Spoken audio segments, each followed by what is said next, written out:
RDC est une et indivisible. De la population et de tout le monde, c'est qu'il faut tout arrêter pour faire face à cette situation. Et que nous ferons de cette terre richement bénie un réel havre de paix, de prospérité et de progrès social.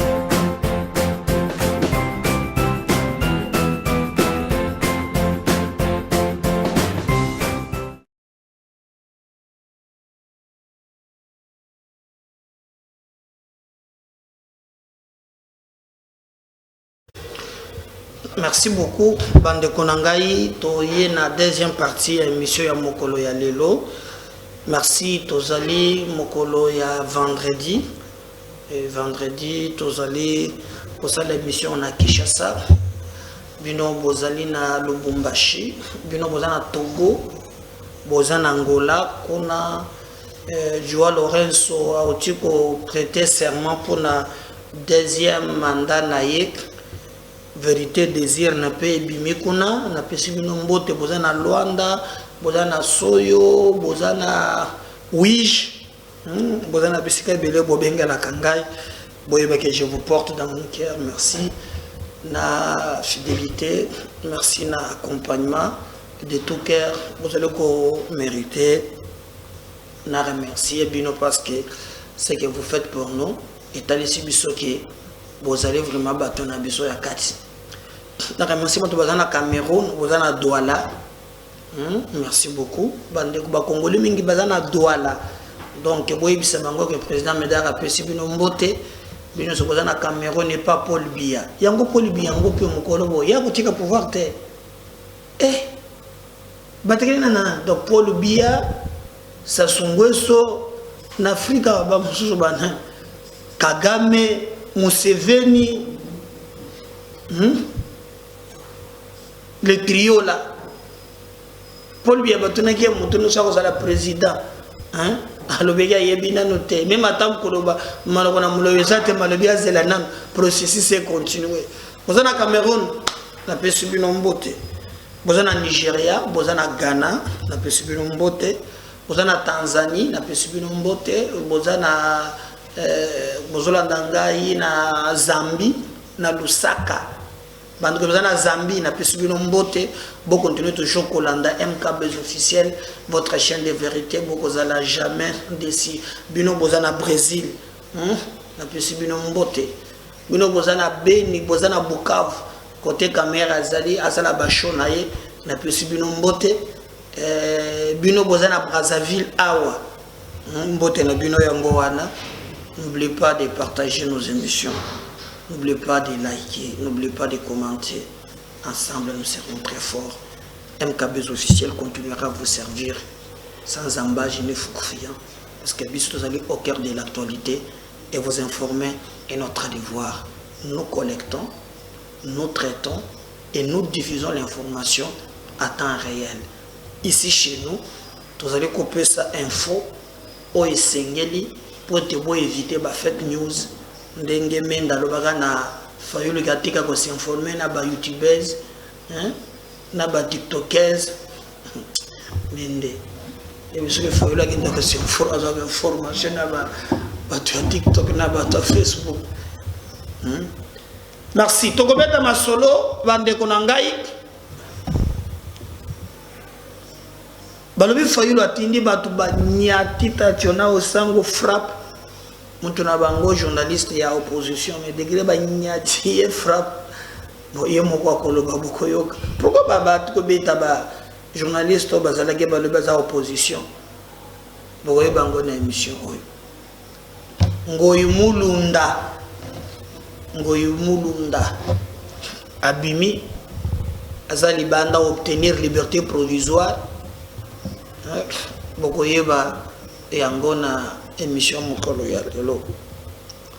Polémique eleki mwa mingi bandeko ya sime ba lekaki epa ya PPRD sime c'est-à-dire que ça comité ya médiation oyo basepana makambo ya élection oyo kambami na Dodo Kamba babandaki pa ya Fayulu batamboli par-ci par-là bagendaki pe na PPRD c'est là bato muso le PPRD alobaki anjima ki a changé Alors, il y a un processus électoral, mais il poser quelques conditions. Mbala moko peut perdre Baluki à une version mususu.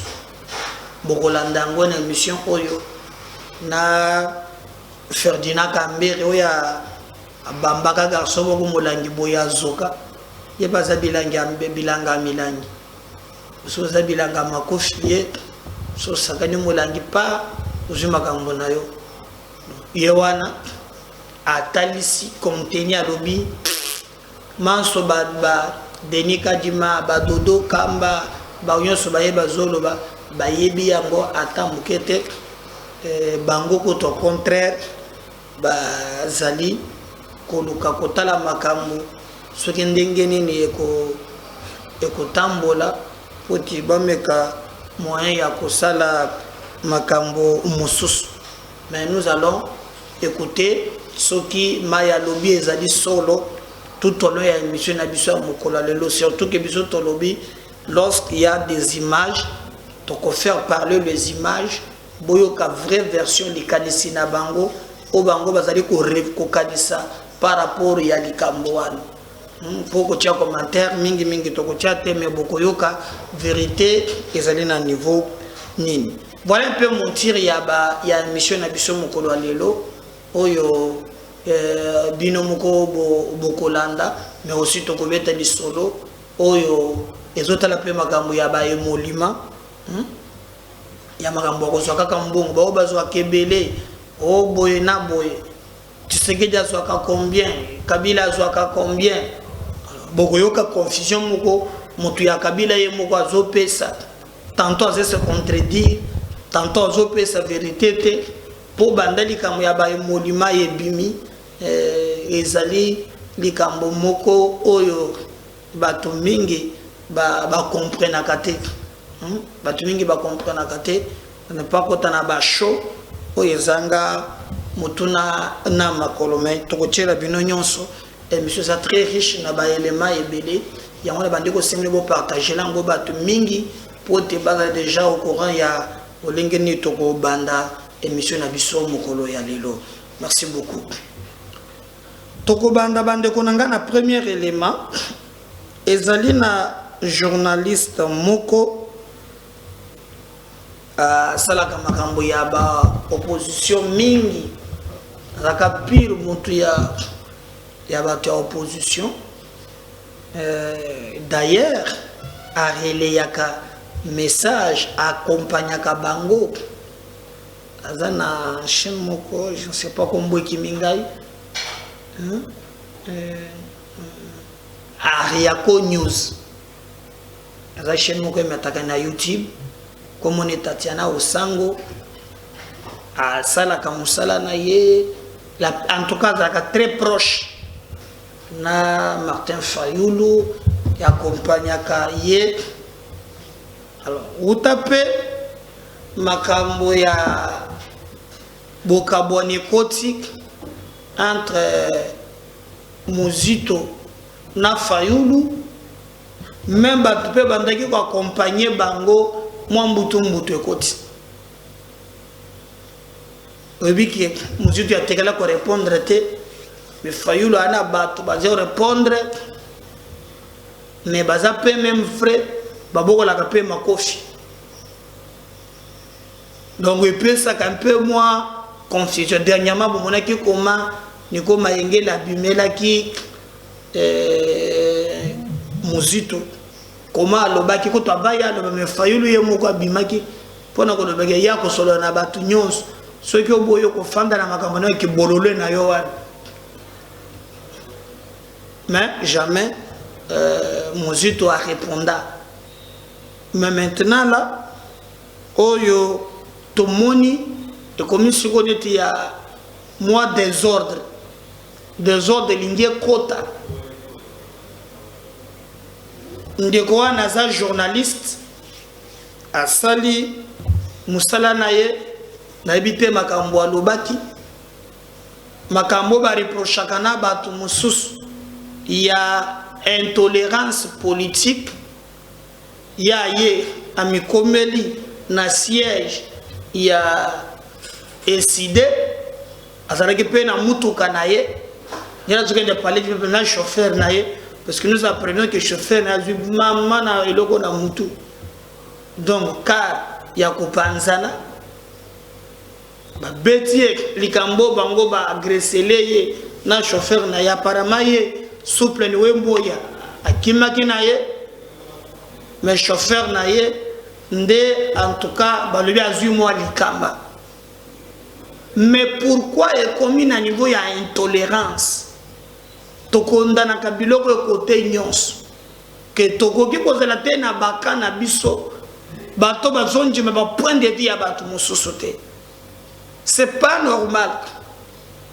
C'est pas normal. Ngai na kondana ki awatango na monaki ba parlement de buya IDPS bandaki ko s'attaquer na ya lamuka na kondana ki yango.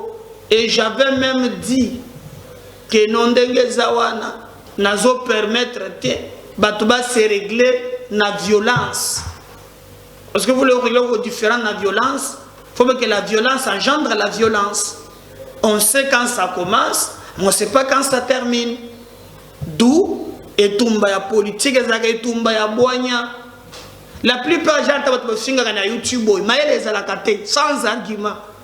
Mutu ya boye okomona kopesa argument au lobby a boyi a fait argument contre argument du choc de Jésus a jailli la lumière mais ba ko kakate débat ya mayele ya ba idée soit ba komaka na mafinga soit ba yaka na maboka alors que tumba politique c'est tout ba biceps té chacun dans la démocratie a libre à commettre ba opinion na yé.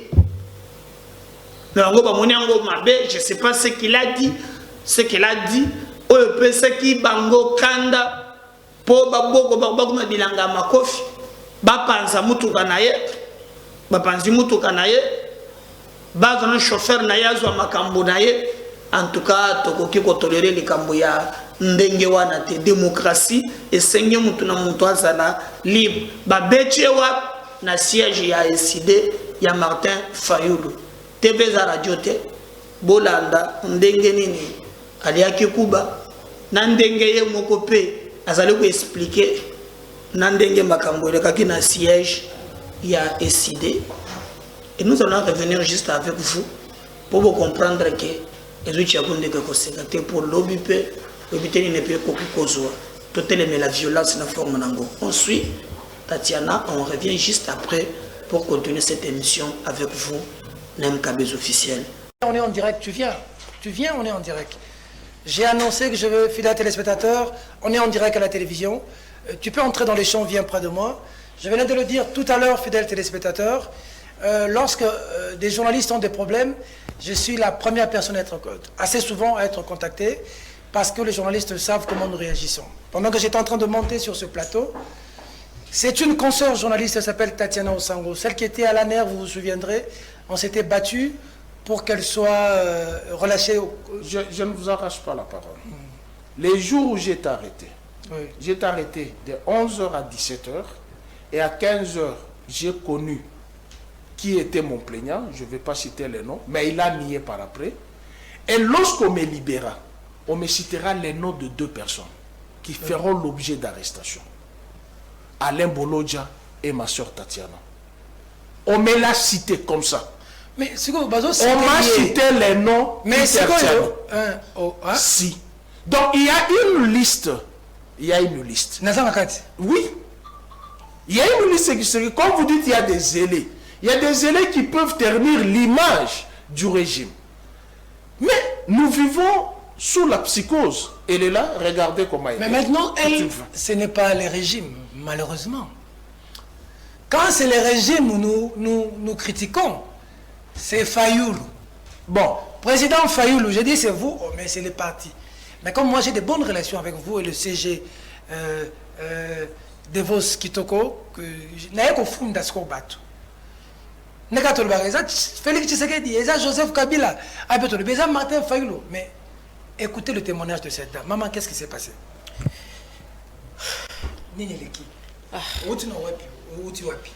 Bon, la personne en beauté n'a pas dit au bazolanda biso. En fait, ngai komo na Tatiana naza journaliste ya Yako News bande ko ebele balandanga lelo eza le 15 eza rentrée parlementaire biso tozara plus bato à terrain bato ba mouvement citoyen ba annonçaki que bako sala descente na bango na palais du peuple biso lokwa ba pandisango to ya poto ya ko filmer ba image loko la décidé eza non loin il y a palais du peuple je me suis dit que natia voiture nanga liboso ya décidé télévision chaîne oh Tatiana alekana rayon bandeko na biso ba combattant ba militant ba parti plus bayaka pona koya ko se plaindre na makambo elekana na ba parti politique non mon nango pasi au même moment que Muzito azali kosala makambo mususu na niveau ya SID kuna bazo bokola makofi mais ye aza sur terrain Adolphe Muzito akende kokutana na bato yo bazo mbaya ba soki ba bayaka soki na bandeke bazo bunda mikolo nyonso na kwa muntu boye na boye lui letale komona bato wana mais komona mona ki bango akenda ki pamba te amemela ki bango biloko mwa ebele oyo amemela ki po apesa bango donc botala ce que Fayulu fait mais botala ce que Muzito est en train de faire sur terrain entre bango de nana azalaki na stratégie nani azalaki vraiment posé regardez makambo ndenge eleki côté Fumumpa azali bateke na bayaka bali ko bunda alo ya boyina ye makambo ya ba militant ba papolaka bato ba mbata ya lobi akita sur terrain amina ba chef coutumier botale c'est que ça na moi la rezali donc botala koma ndenge nini azali ko mema bato na biloko ndenge bato bazali ko zwa yango et puis bazali ko sepela après ces images tokozonga sikoyo na ba détail ya mayematali ngoyi mulunda oyo azalaki na boloko ndenge abimi ndenge akomina ndako ndenge azwi liberté provisoire pe bato ya libota na ye basepeli pamba te ezalaki pasi on suit Adolphe Muzito tozali kozonga après juste pour continuer avec la mission na biso moko balelo.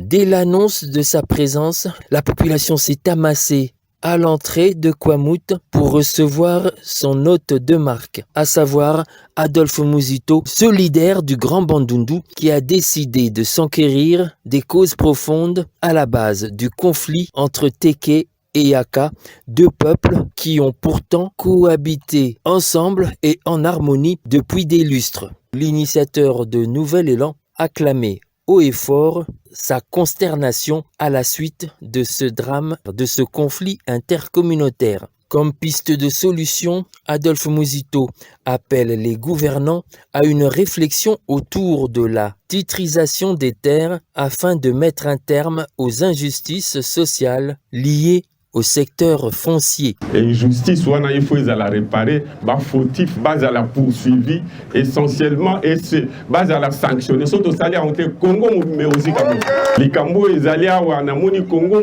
surtout Bangi, tout résoudre en côté, Moka, autorité, tout ça, qui n'est pas les Cambo, une titrisation des tirs, il y a belé, reconnaissance, il y a droit, reconnaissance, il y a propriété terrien. L'État a le premier ennemi parce que si on a boumi, ça te banda to zoua li panda.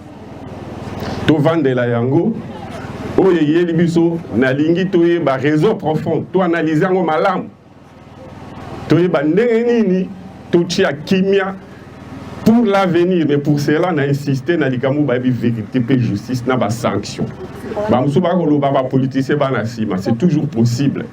Et la vérité, ce que les vérité, responsable peut identifier sanctions et à l'état pégosal. Signalons que tout le long de son parcours menant vers Kwamouth, Adolphe Muzito a eu à faire des dons en vivres et autres savons, sel, sucre aux déplacés de ce conflit qui n'a que trop duré.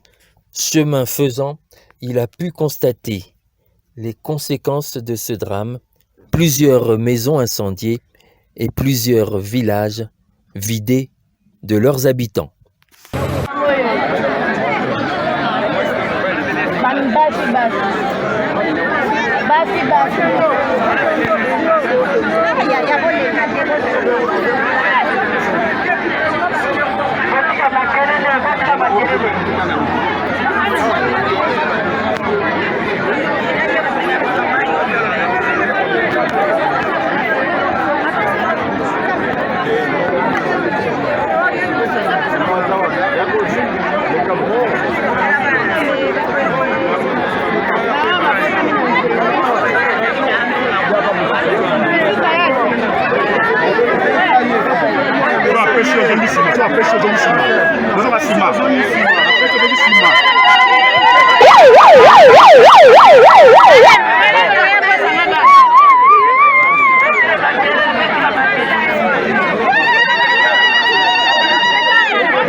Voilà, je crois que Wana Bolangé Zali Adolphe Muzito Oyo Bomoni ndenge nini azali ko poser ba acte et bino nyonso bomoni yango tokokende pe bandeko nanga ko beta lisolo maintenant ezali ya Daniel Ngoyumulunda, ancien président ya Seni. Bon, il dit très bien que na manso ya Salaki le bara na papa Etienne que mokolo moko na monoko mboka azaki président ya parek bureau moko boya minduki contre $100 makambo belé aya ko sala sortie na ya suka okoroba o soki ba d'abord bandaki makambo ya bakata katanga il était très lié na je donne chungu donc ngo pratika makambo na comprendre que bato bazali ko zobaye il a remis tous les insignes à biloko na fanda na yekimia mais à l'époque Ngoyumulunda yakina makambo ya bakata katanga soki ba respecter Kabila te soki ba respecter Olive Lembete en tout cas bango bakozana katanga na bango apa ba propos moko ya kosakana te bakangaki ye et il a été condamné. Je vais même avant d'appeler Sabino vidéo où il y a ndengaye, mais je préfère d'abord que boye ba ndengedi ni ba tikakiye ndengeni ni pe avocat na ye alobaki donc et ça lui quand même que soulager famille parce que kokanga mezali pe moi passe au Katanga, liberté provisoire accordée à Daniel Ngoyumulunda. Jeudi 15 septembre 2022, Maître Mbouyou, avocat de Daniel Ngoyumulunda, annonce ce jeudi 15 septembre que son client a bénéficié d'un arrêt de mise en liberté provisoire. Mon client vient de bénéficier d'un arrêt de mise en liberté provisoire, dit celui qui a été le dernier conseiller spécial de Joseph Kabila en matière de sécurité, aujourd'hui l'un de ses avocats de Ngoyumulunda. Ancien président de la CENI, Daniel Ngoyumulunda avait écopé en janvier 2021 de 3 ans de prison ferme et a été condamné au paiement d'une amende de 500 000 francs congolais pour incitation à la haine tribale, propagation de faux bruits et atteinte à la sûreté intérieure de l'État. Donc, wana izale makambo ba reprochaki na yango plusieurs personnalités dont Moïse Katumbi appelé depuis à sa libération. Nous allons très vite engager des démarches pour qu'il sorte de la prison de Kassapo où il se trouve, a encore précisé son avocat Mbouyo. Donc, bakanga kiye makambo yo bandaki ko reprocher donc ezalaki boyebango très bien, ezalaki incitation à la haine tribale, propagation des faux bruits et atteinte. Donc propagation des faux bruits ezakaka ya kabundu te yango ezape côté ya Ngoyi Mulunda. Atteinte à la sécurité intérieure de l'État. Donc bavoka naye ba lobby en tout cas bakosala manso déjà pour récupérer ndako naye. Et d'ailleurs vous allez voir comment bazo sala bazo fêter bazo comme moi esengo ndenge ndeko da bango abimi, et je pense que il a tiré quand même des leçons pour ne pas revenir na babilo kwa cause ya Kabila komidjembe kao Kabila soki bolingi mais ozalaki ancien président ya CENI. Ozalaka ancien président ya CENI. Il y a ben ce que dans la vie ceux qui sont occupés yango, il faut toujours une rationalité. Mais kokende ndenga koma ki wana et bando soko pesa bien atamukete. Donc comme TV za radio te, je vais vous laisser suivre quand même bomona ndenge nini bandaki ko sala makambo wana et que biso to kozonga juste après pour continuer na émission na biso mokolo ya lelo to continuer na travailler ko yebisa bino à quel moment MKBZ officiel et la chaîne na bino. Donc je veux que vous partagez émission et na maximum mais botala Ngoyi Mulunda, on va revenir juste après.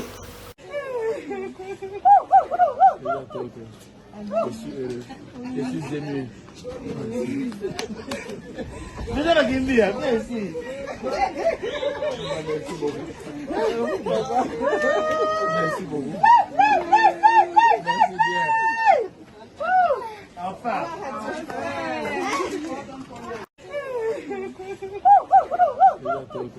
Je suis heureux. Je suis ému. Merci. Merci. Merci beaucoup. Merci beaucoup. Merci bien. Enfin.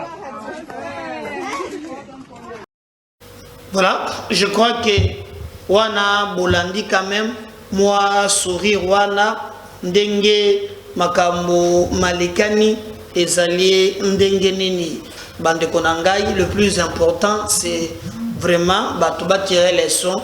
Il y a manso maleki pour être baye banako salela mboka nabiso, mais nangambo mususu boye baki esili ekakate pour ba politicien bazotika na kondongwana mikolo lekaki awa tomona ki bandeko ya sime oyo baza bandeko ya ba plateforme ya ba confession religieuse ba kendaki pona kokutana na ba terre politique ba bandaki yango epa ya Martin Fayulu ba sololi.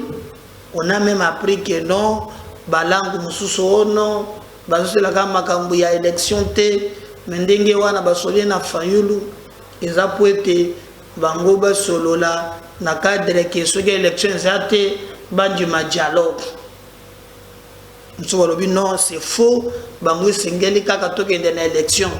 Alors délégation wana ba memi yango na Dodo Kamba oyezali mokonzi ya ba confession oya RC donc église de réveil, mais ba musulman bazaki na kate ba kimbangiste donc ba protestant de na moni bangote kaka catholique na ba protestant de bazaki, mais le reste bazalaki na kate.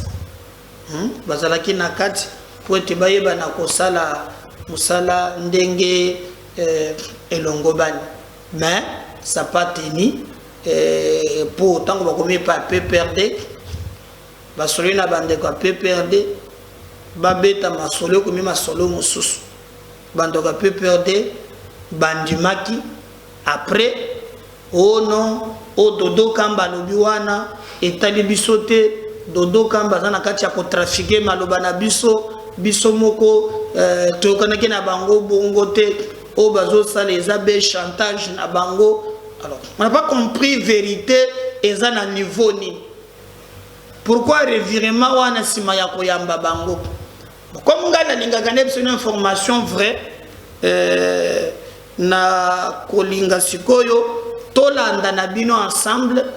Je crois ezali ndeko oyo ya PPRD Ferdinand Kambere ye muntu azali koloba makambo wana ya ndenge basona Denis na Dodo Kamba na bato ya ba confession religieuse. On revient juste un peu pour continuer notre émission.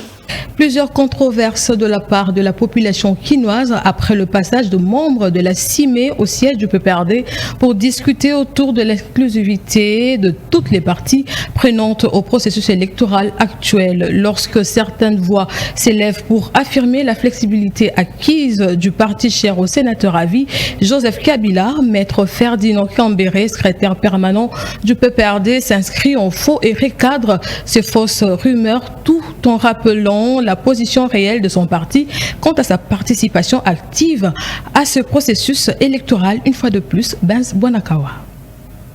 La CIME est passée au PPRD sur sa propre demande. Et leur mission n'était pas une mission de sensibilisation de qui que ce soit. Nous avons, en tant que parti, reçu une lettre de la CIME. Et si vous lisez le contenu de cette lettre, vous voyez bien que c'est une CENI une CIME qui a accompagné la CENI qui est là, mais qui présentait les choses au noir, qui présentait les choses, beaucoup d'inquiétudes par rapport au processus électoral, beaucoup d'inquiétudes par rapport à la réalisation ou à l'organisation des élections à date échue. Non seulement parce que les opérations électorales en réalité ne sont pas en train de se tenir. Et pour exemple, je voudrais vous dire que, par exemple, jusqu'à aujourd'hui, personne ne parle de calendrier électoral. Personne ne parle de l'enrôlement. Personne ne parle des commandes matérielles. Et bien d'autres, la cartographie électorale. Tout ça n'est pas fait, ce n'est pas le travail ni de la CIME, ni du FCC, ni du PPRD. C'est le travail de la CENI qui est au soutenu. Et ils portent une grande responsabilité parce qu'ils ont soutenu ça contre la volonté d'autres confessions religieuses. Et vous le savez, le plus grand, les catholiques et les protestants. Cette CENI est non consensuelle. Je viens de vous dire que pour nous, la CENI est composée unilatéralement. L'opposition n'a jamais envoyé jusqu'aujourd'hui des membres dans cette composition-là, alors que c'est son droit. De deux, la loi telle qu'elle a été discutée, c'était à l'absence de l'opposition. On a rappelé à la CIME qui avait accompagné ce processus-là que la discussion de la loi.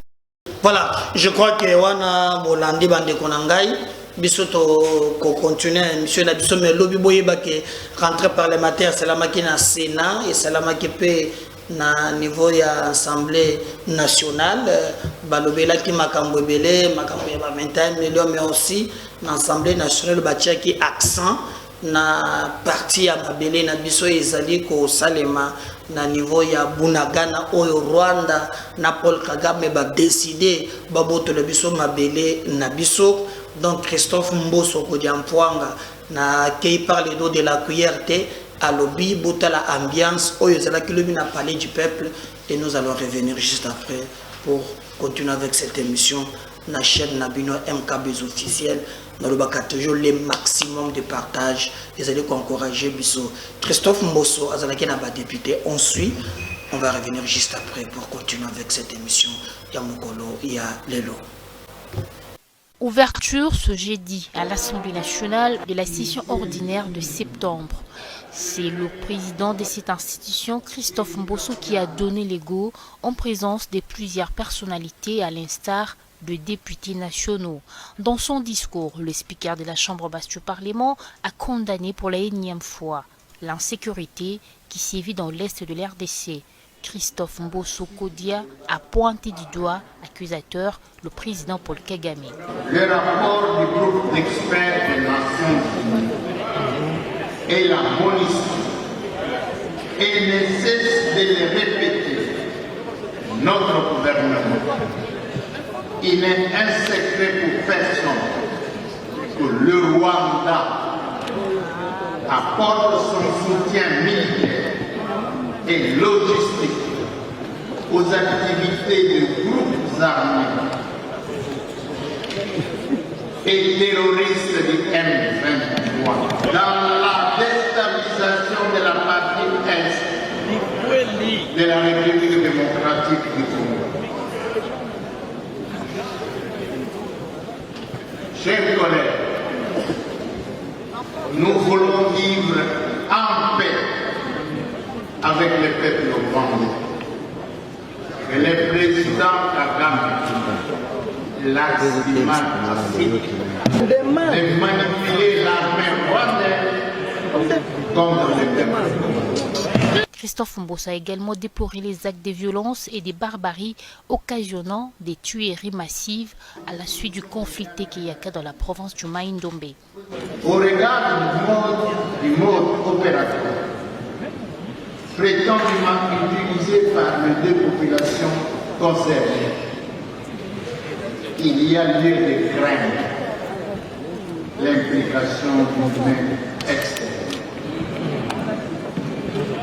Le peuple Téké et le peuple Yanga ont toujours vécu dans un climat de paix.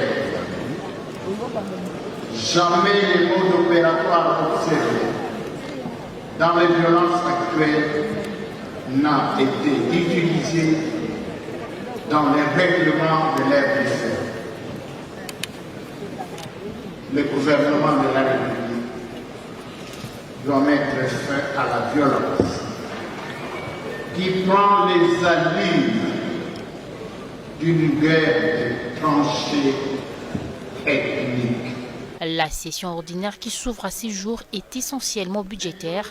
Dès lors, la priorité sera accordée à l'examen et au vote de la loi des finances de l'exercice 2023. Ils ont repris le chemin du Palais du Peuple, siège du Parlement, ce jeudi. Les députés et sénateurs ont de part en part assisté à l'ouverture de la session ordinaire de septembre, la dernière de l'année 2022.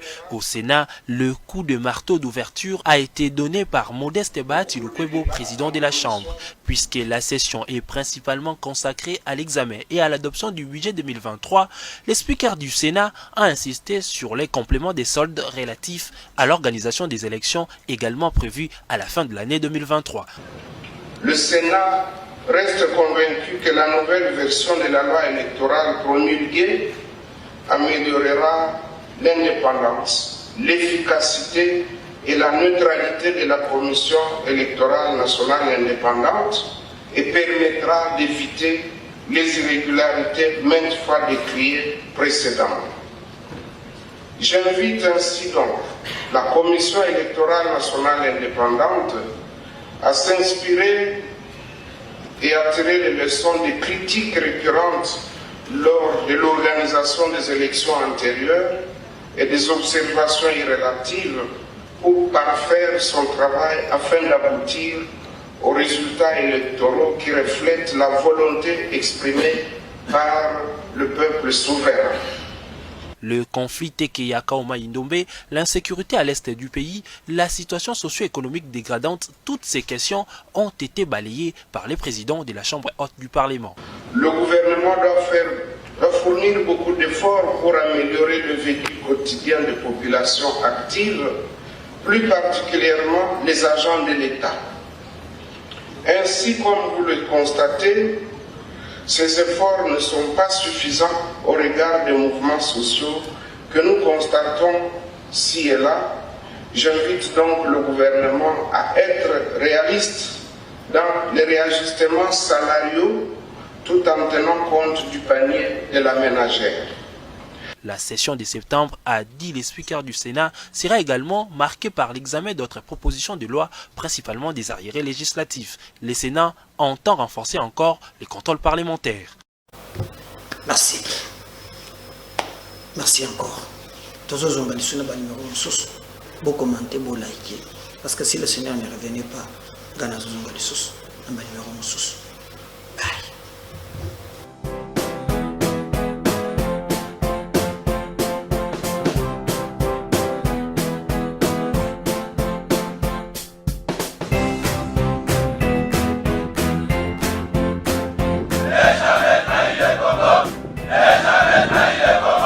La RDC est une et indivisible. De la population et de tout le monde, c'est qu'il faut tout arrêter pour faire face à cette situation. Et que nous ferons de cette terre richement bénie un réel havre de paix, de prospérité et de progrès social.